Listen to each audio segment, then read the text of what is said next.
defisit ni, dia akan tolak dekat, katakan, dalam PPE statement tak ada masalah, kita buat semua macam biasa. Kalau kata dia defisit, kita letak dia dalam kurungan. Tapi problem dia dekat dalam SOCHE. Saya tunjuk Kalau dalam SOCHE, katakan ni dalam SOCHE bahagian ARR, contoh. ARR dia ada balance breakdown dia, katakan contoh 100,000 contoh. Okey. Kalau katakan defisit revaluation tadi yang kita kira, katakan defisit dia 50,000. Kalau defisit 50,000 tak ada masalah, kita boleh tolak kat sini. Sebab dalam kantung, dalam poket ARR ada 100,000. Kemudian yang akan tolak 50,000. So cukup boleh tolak. Faham tak? So yang ni tak ada masalah, ni okey lagi. Dia akan jadi masalah bila, contoh, kamu tengok betul-betul ni. Sebab ni akan naik untuk exam.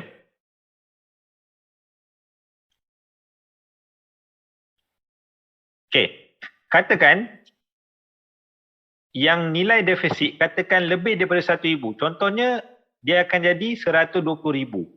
Okey, kat sini nilai aset yang berkurang sebanyak 120,000. Kita ada reserve sebanyak 100,000, dia cukup ke nak bayar? Cukup ke nak ganti? Nak cover cukup tak? Tak boleh. ARR tak boleh, reserve tak boleh jadi negatif. Kena faham. Kecuali retain earning je boleh jadi negatif. Yang lain-lain, contohnya macam general reserve lah, semua ARR, capital reserve, dia tak boleh jadi negatif. Kamu kena faham yang tu. Sebab dia adalah reserve. Reserve maksudnya duit simpanan. Duit simpanan kita mana boleh jadi negatif. So, dia cuma ada 100,000. So, apa yang kita boleh pakai kat sini adalah yang defisit tu, kita akan guna semaksimum mungkin. Berapa yang boleh cover? 1,000. So, kita tolak maksimum 1,000. So, nanti ARR dia akan jadi kosong. Nanti balance carry down dia akan jadi kosong. Faham tak? Tadi nilai dia kurang sebanyak 120,000. Kita boleh guna kat sini 1,000. Lagi 20,000 kita pergi mana? Lagi 20,000 kamu akan masukkan dia dalam statement of profit and loss bawah expenses. Ni. Deficit of revaluation. 20,000 kat sini. Faham tak? Ataupun letak dia bawah others expenses lah. Others expenses. Others expenses. Faham tak? Kamu tengok ayat yang dia bagi ni. Accounting treatment dia. Deficit value will be decreased less PPE value. Yang ni standard lah yang kita buat dalam PPE statement. And then shall be transferred to profit and loss. Dia kata kita akan transfer to profit and loss ni yang mana amount yang tak cukup ni. In the event of subsequent revaluation, amount of surplus and deficit should be offset. Offset tu macam ni lah. Yang tadi dia tunjuk ni. Kalau kata dia ada 100,000 dalam SOCHE, katakan berkurang dia tadi, katakan sebanyak 50 je. So dia akan offset situ. So dia tak ada kena-mengena lah dengan expenses.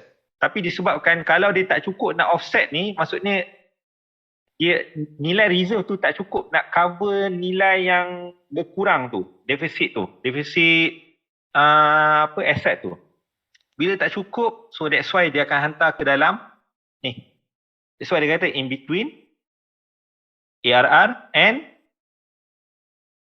profit and loss. Profit and loss ni dia refer kepada ni lah. Saya tahu pening sikit ni. Dia refer kepada expenses. Faham tak? Yang cukup, yang ni dia kata, yang RM apa yang dia kata between asset ARR, yang ni lah. Dia akan refer mana yang cukup je. Yang tak cukup, dia akan hantar ke profit and loss. Kalau cukup tak ada masalah macam tadi. Kalau dia ada ARR 1,000. Yang defisit 50,000 je. So that's it, tak ada apa-apa. Tak ada apa-apa yang pergi ke expenses. Tapi kalau kata defisit dia lebih besar daripada berapa reserve yang ada dalam ARR. Contohnya macam tadi saya beritahu ada 120,000. Dalam ARR ada 100,000 je. So yang boleh cover setakat 100,000 je. Balance lagi 20,000 kita akan hantar dia ke dalam expenses ni, dalam statement of profit and loss. Faham tak? Faham, sir. Faham, sir. Saya explain yang ni sebab benda ni berlaku dalam industri. Kamu jangan ingat semua aset yang kita revalue akan naik. Tak. Biasanya aset yang akan naik ada dua je. Building dengan land. Yang lain kalau kata revalue biasanya nilai dia akan jadi turun lagi. Akan jadi defisit. Biasanya. Okey, boleh Okey. Kita buat contoh yang ni. Okey. Example 5. TKO building dia ada 2 tanah dekat Selangor. Land A purchase pada tahun 2000X1. Pada harga 10 juta. Land B dia beli pada tahun 2000X2. Pada harga 12 juta. So ini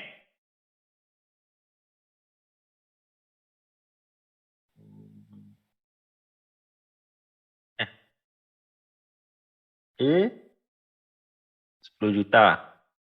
Land B 12 juta. Okay. So sekarang ni land macam biasalah dia tak ada depreciation, so tak ada masalah lah. So land are classified as a property plant and equipment PPE, dia bagi tahu. Okay. So sekarang ni dia bagi tahu kan tadi saya beritahu kalau land ni biasanya kita akan pakai konsep revaluation model. Revaluation model dia tak ada depreciation. So dia bagi tahu kat sini contohnya pada tahun 2000X3 dia nak 2003 dia nak revalue, 2005 dia nak revalue, 2007 pun dia nak revalue. So kita kena follow. Setiap kali dia revalue, macam mana perubahan dia. Okay. So sekarang ni kita pergi untuk tahun 2003 dulu. 2000X3. Tengok 2000X3 balance brought down dia, tengok kat bawah ni. Sini. Balance brought down iaitu pada 1 hari bulan 1 2000X3 land A 10 juta, B 12. So dia follow je, macam sama je. Tapi kalau kata building dia ada depreciation, kamu kena kira lah berapa dia punya carrying value selepas tolakkan dengan accumulated depreciation selama 2 tahun ataupun setahun lah. Okay. Kat sini dia kata untuk aset land A dia nak revalue, land A dia revalue jadi 8 juta, land B jadi 16 juta. Kita tengok. Land A dia naik ke turun? Nilai asal 10. Sekarang ni dia jadi 8 juta. Naik ke turun?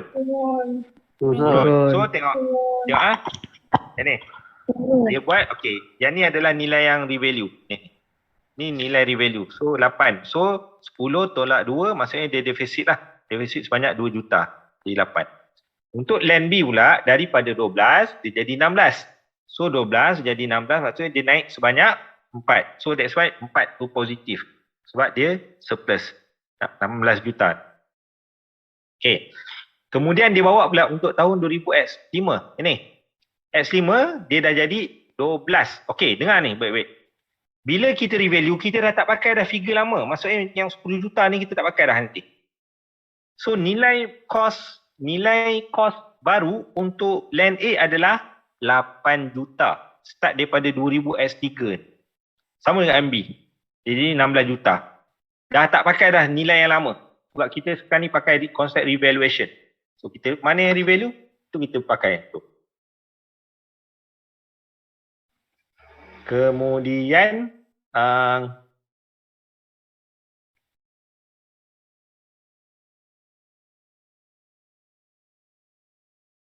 okay. Kemudian untuk tahun 2000X5 dia revalue pula jadi 12. So sekarang ni daripada 8 dia jadi 12. Nampak? Naik ke turun kali ni? Naik. Naik. Nampak? Ni yang balance CD ni. Balance CD. So 8 dia naik sebanyak 4 juta. So dia adalah surplus. Jadi 12. Manakala land B 16, dia jadi 11 Daripada 16 jadi 11. So dia defisit sebanyak 5 juta pula. Nampak ni? Okay. Okay, clear Okay. Manakala untuk revaluation pada tahun 2000X7, kamu tengok daripada 12 dia jadi 11, betul? So yang ni dia defisit. Nampak? Dia kurang sebanyak 1 juta. Manakala untuk land B daripada 11 yang terbaru dia jadi 14. So dia naik sebanyak 4 juta. Naik kepada 14 juta dia naik sebanyak 3 juta. Okay, clear? Macam mana cara kita nak revalue tu? Kita akan compare kan nilai yang the latest dengan yang revaluation. Tengok kalau naik positif lah. Kalau turun negatif lah. Okay, clear? Kemudian kita tengok dia kata determine the balance in land. Yang ni dia suruh calculate surplus and then determine the balance in the land and evaluation reserve account respectively at the end of each year. Dia suruh tunjukkan journal entry.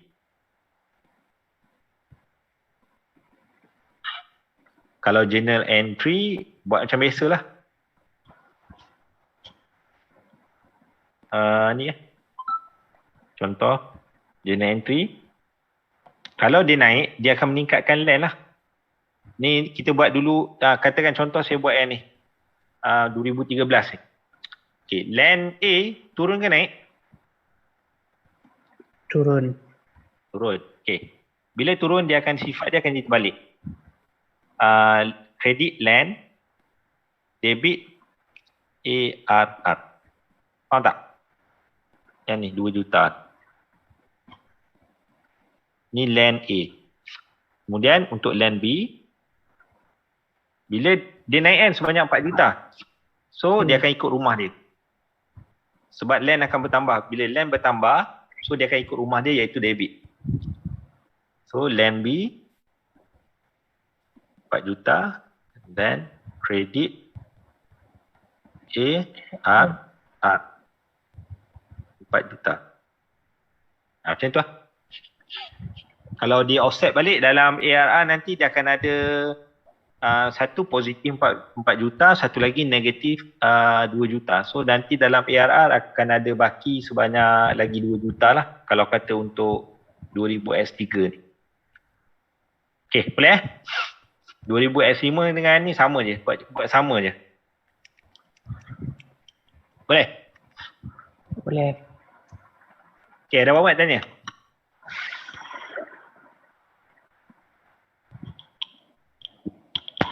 Tak ada, sir. Ya.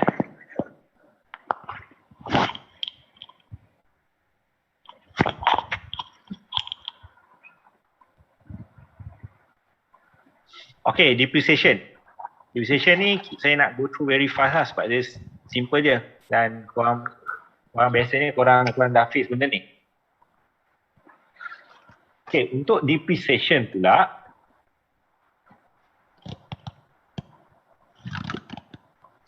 kita ada dua method. Biasanya method yang kita okay, kita tengok dulu definition of depreciation. Depreciation ni adalah allocation of depreciable amount of an item of PPE over its estimated useful life. Maksudnya nilai yang susut disebabkan oleh tempoh penggunaan dia, useful life dia. Kalau kata useful life dia 5 tahun, lagi tinggilah dia punya amount tu.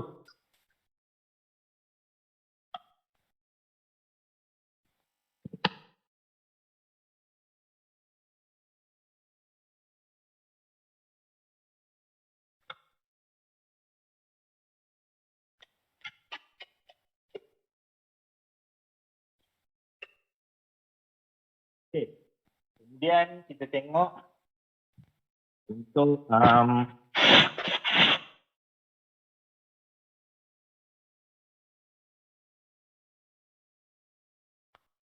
okay. cara nak kira untuk depreciation, kebiasaannya kalau dia pakai useful life, dia ada dua kaedah tau. Saya rasa saya pernah tunjuk kat korang.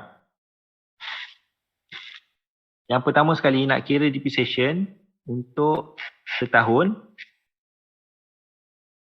cost tolak residual value bahagikan dengan useful life. Betul? Ada kan? Total useful life ni. Ataupun yang tadi kita buat tadi tu yang pakai ni ya. Cost bahagikan dengan useful life. Kan dia bagi tahu residual value dia kosong. Lagi satu kaedah. Dia akan guna pakai carrying value divide by remaining useful life. Ada kan dulu saya pernah bagi kan semester lepas? Ada. Ada kan? Saya pernah bagi tahu sini. Untuk tahun yang pertama biasanya kita guna yang ni lah. Tapi bila dia dah revalue, dah ada accumulated depreciation dan bagai, kita jangan pakai bahagikan dengan total useful life. Kita bahagikan dengan remaining useful life. Tapi kita pakai yang ni, carrying value. Maksudnya cost, tolak dulu dengan accumulated depreciation, kan dapat carrying value kan? Guna carrying value tu, bahagikan dengan remaining. Kalau total useful life dia katakan 10 tahun, dah guna katakan 2 tahun. So kita bagikan dengan 8 tahun saja. Okay, boleh? Okay, estimated useful life. Okay, useful life biasanya bergantung ataupun kita panggil sebenarnya useful life ni dia kita macam mana kata? Kita tulis useful life ni, dia sebenarnya bukan suka hati kita bagi tau. Dia semua bergantung kepada jenis-jenis aset tu juga. Okay. Apakah faktor-faktor yang menentukan useful life ni sama ada dia panjang ataupun tidak? Maksudnya dia long term pakai ataupun tidak. Yang pertama sekali adalah physical factors. Kalau kata dia jenis yang cepat pudar, cepat macam dah nampak kusam, aset tu cepat nampak kusam. So lagi cepat dia nampak kusam, nampak rosak. Bukan rosak lah. Dia nampak macam buruk. Biasanya lagi rendah useful life dia. Faham tak? Itu adalah yang kebiasaannya lah. Macam tu. Physical factor. Maksudnya kalau kata dia cepat, kita tahu dia akan ada masalah ke benda semua. Ni lah. Contohnya macam kereta. Kereta relevan kita guna kebiasaannya lebih kurang dalam 10 tahun. So biasanya useful life untuk kereta ataupun lori yang kita nak gunakan adalah 10 tahun. Kalau nak letak 20 boleh tak? Jawapan dia tak open, tak relevan lah. Sebab mana selalunya lepas 10 tahun tu dia akan start meragam, dia akan start buat masalah. Biasanya kita dah nak lupuskan dia. So that's why kita buat estimated useful life dia katakan 10 tahun. Okay. Ada sesiapa tak ada idea useful life untuk katakan aircraft?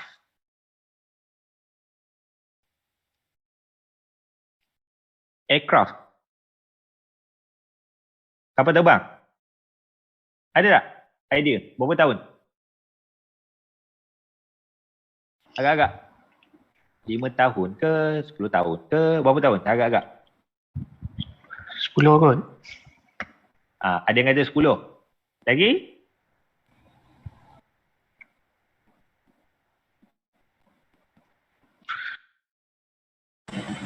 tahun. Ada yang 20 tahun. Lagi? 25. Ada yang 25. Okay. Ada yang memberi jawapan-jawapan yang itu. Saya tak kata betul ataupun salah tau. Sebab ini based on judgement kamu. Okay. Sekarang ni saya nak bagi satu situasi. Kalau yang kata 10 tahun, okay, kita tengok Kalau kamu nak tahu, kebanyakan kapal terbang ni dia boleh guna pakai dia punya jangka hayat dia. Dia punya jangka hayat dia biasanya dia boleh, kebiasaannya orang akan guna kadang-kadang 20 ke 30 tahun. Kebiasaannya lah. Kalau 10 tahun, biasanya orang panggil kapal terbang tu still baby lagi tau. Kamu tahu tak, dulu kan ada aircraft MH370. Ada kan? MH370 yang hilang tu. Pernah dengar kan? Pernah. Dia buatan Boeing. Okay, masa tu ada kononnya lah, masa tu ada orang buat analisis, dia kata okay, kapal terbang aircraft ni dah 17 tahun dah guna. Masa tu netizen pakat masuk nak try hentam lah, kononnya MAS ni guna kapal terbang yang buruk lah apa benda semua. Dia kata lah kapal terbang yang dah lama apa benda lah, MAS ni guna kapal terbang yang dah memang dah nak expired. Tiba-tiba bila pakar masuk, dia kata sebenarnya 17 tahun ni still baby lagi. Dia kata still baru lagi. Maksudnya tak ada masalah sebenarnya. As long as kita buat maintenance dia, ikut suggestion, 17 tahun still okay. Maksudnya tak ada apa masalah. Tak kata, memang takkan kata tua langsung. So maksudnya dia punya estimation dia, maksudnya kemungkinan 30 tahun ke atas. Boleh guna pakai lah maksudnya. Tapi kadang-kadang kebiasaannya dalam industri, kalau dia rasa macam dah 25 tahun, biasanya dia akan replace. Biasanya 25 ke 30 tahun, dia tak akan guna lebih daripada tu. Sebab biasanya nanti akan ada mindset dalam kepala otak. Sebab dia kan komersial. Faham tak? Macam komersial lah. Kalau kata terjadi apa-apa, kadang diorang risau lah. Kalau kata kapal terbang tu, dia kadang kita tak kata. Boeing mungkin dia bagi estimation, sekolah dia katakan 30 tahun. Maksudnya selepas 30 tahun bukan dia tak boleh guna. Macam kereta lah, useful life dia kita rasa boleh guna 10 tahun. Selepas 10 tahun dia akan ada masalah.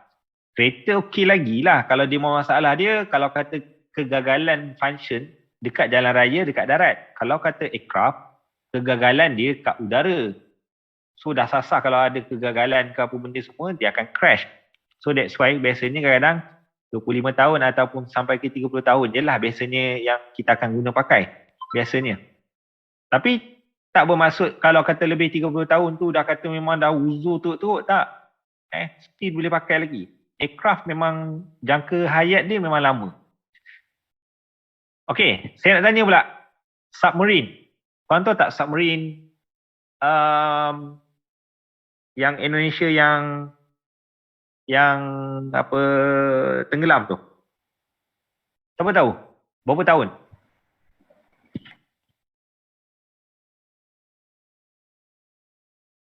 Siapa tahu dia dibuat tahun bila?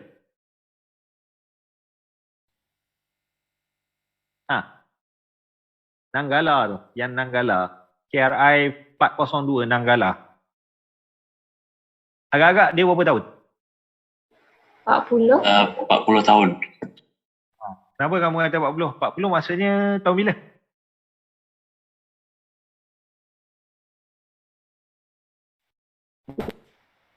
Sekarang ni 2021 kan? Dia dibuat pada tahun 1978. 40 tahun. Tapi dia orang still pakai. Nampak?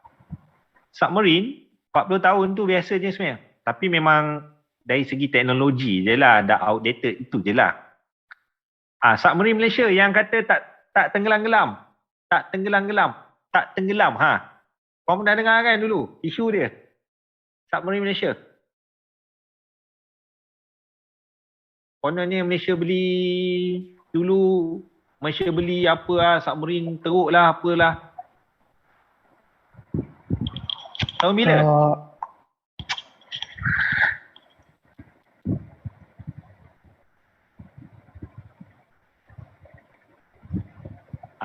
Nanggala, dia beli, Indonesia dia beli daripada Jerman. Kalau tak saya tahun 1990 ke ataupun 19 something lah. Maksudnya selepas aset tu dah digunakan selama 12, hampir 15 tahun lah. Kemudian baru Indonesia beli. Indonesia beli second hand. Selepas 17 tahun macam tu lah, macam tu. So dia orang dah guna daripada tahun 90-an sampailah sekarang ni berapa?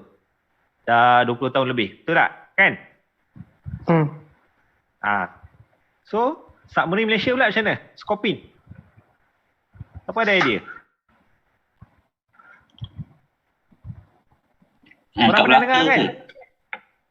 Dulu orang apa, kat Melaka tu bukanlah. Itulah korang tak tahu. Korang kena update sikit pasal military Malaysia ni. Oh, yang korang masuk yang kat Melaka tu Korang ingat yang tu Skopin Ha? Kau ingat yang tu Skopin Oh. Yang Malaysia guna? Betul tak? Kau ingat yang tu Kau ingat yang tu Tak tau, yang tu bukan tau. Dia sebenarnya macam ni. Skopin kita dibuat pada tahun 2002.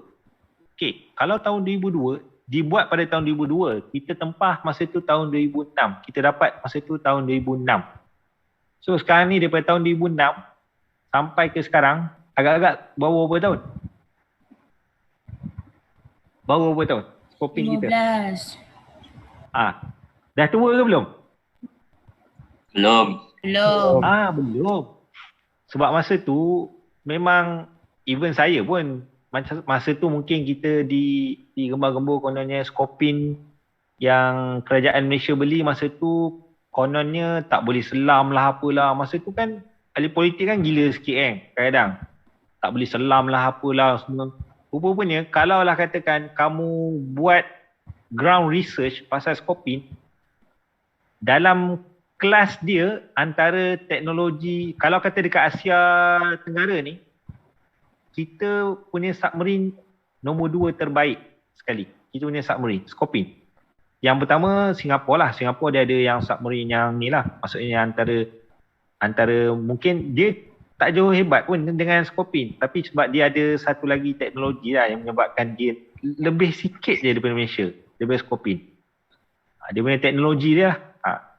So teknologi Skopin antara yang diakui antara berteknologi tinggi sebab dia ada macam-macam lah dia punya ni, and then dia antara submarine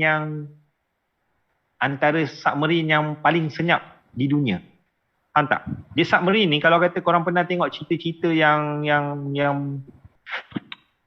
pasal kapal selam. Siapa selalu tengok? Pernah tengok cerita kapal selam? Ada tak korang tengok? Ada. Siapa pernah tengok cerita Killer Hunter? Hunter Killer. Hunter Killer, sorry. Terbalik pula. Hunter Killer.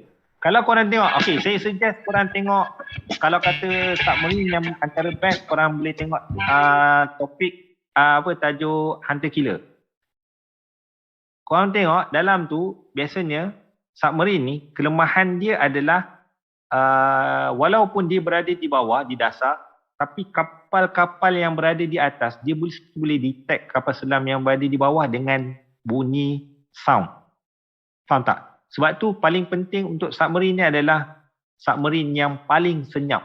Maksudnya pergerakan dia senyap. Maksudnya dia seolah-olah macam goose hunter tau. Maksudnya dia pergerakan dia memang nak, kalau kata menggunakan teknologi yang solar yang kata dia orang try detect kapal selam, selalunya susah dia nak detect. Sebab dia punya kipas dia pun pergerakan dia memang sangat slow. Dia punya tak apa dengar sangat. Kalau kata orang nak detect pun susah. Itu adalah kelas untuk ni lah, Skopin lah. Saya tak kata Skopin antara yang terbaik di dunia. Sebab antara yang terbaik di dunia ada lagi yang lain-lain tu.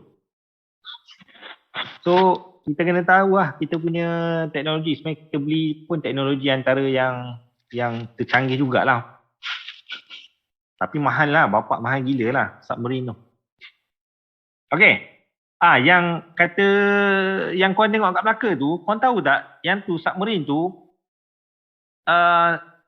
France masa tu yang dia jual, dia sebenarnya dia bagi, kita beli 2 submarine Skopin. Yang tu yang teknologi. Sebenarnya dia bagi yang korang tengok kat Melaka jadi museum tu, sebenarnya dia bagi free cuma yang tu. Sebab sebenarnya yang tu adalah kononnya dia kata submarine tu yang teknologi lama, mungkin dalam tahun 80-an macam tu lah submarine tu.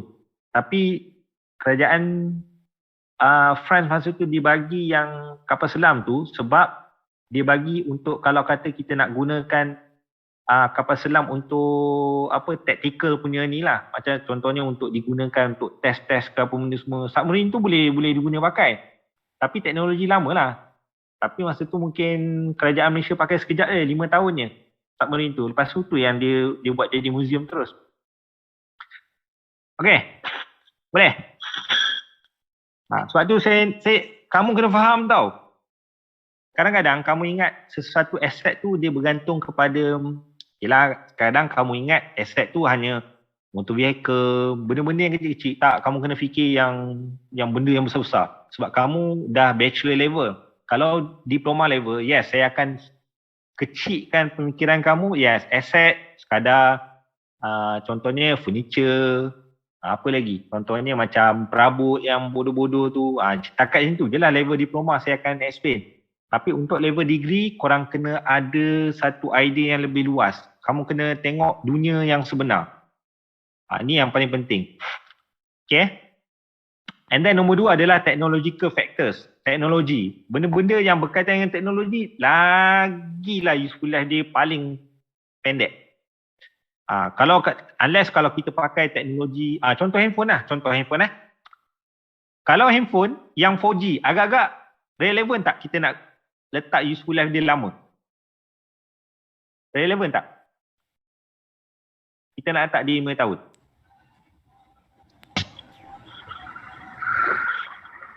Agak-agak. Kalau kata kamu beli sekarang ni, beli handphone yang dia cuma support 4G je. 5G dia tak support lagi. Walaupun dia punya mungkin prosesor dia okey semua. Kalau bagi saya takkan letak useful life dia terlalu tinggi.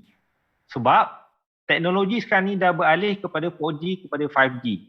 So kalau kata beli handphone sekarang ni ada teknologi 5G, so maksudnya handphone ni still relevant up to 5 years. Contoh macam tu. Sebab ke depan ni dah orang start pakai. Kalau guna 4G, baru beli, tahun depan orang dah start pakai yang 5G. So, relevan ke dia nak pakai lagi yang 4G? So, of course dia akan beralih kepada 5G. Dia akan beli balik. So, dia akan lupus. So, dia punya useful life dia akan lebih rendah. Economic factors. Changes in market perception. Adalah banyak-banyak. And then legal factors. Legal factor ni pun sama juga.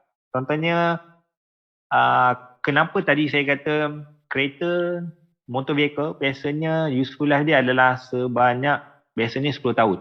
Sebab undang-undang kat Malaysia, finance lease yang bayar bulan-bulan tu biasanya sampai 9 tahun je. Faham tak? Dia bagi sampai 9 tahun je. So that's why useful life untuk motor vehicle biasanya sampai 10 tahun je. Walaupun boleh dia sampai ke 15 tahun. Tapi disebabkan dia punya undang-undang kat Malaysia lease tu sampai 9 tahun je, so dia akan letak sampai 9 ke 10 tahun. Biasanya dia genap lah 10 tahun. Senang kira. Okay. And then allocation of methods. Kita ada straight line method. Biasanya kita guna straight line method lah biasanya. Kemudian kita ada guna reducing balance method.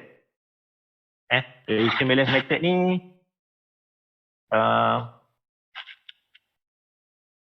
cost tolak accumulated depreciation baru darabkan dengan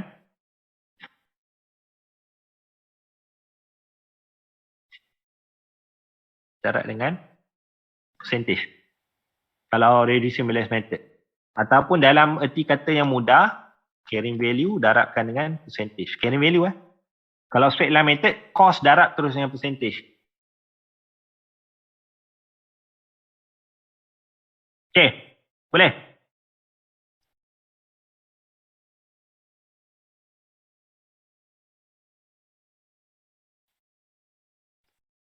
Okay.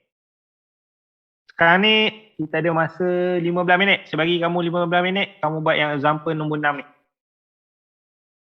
Bukannya korang tak tahu Bukannya korang tak tahu cara nak buat.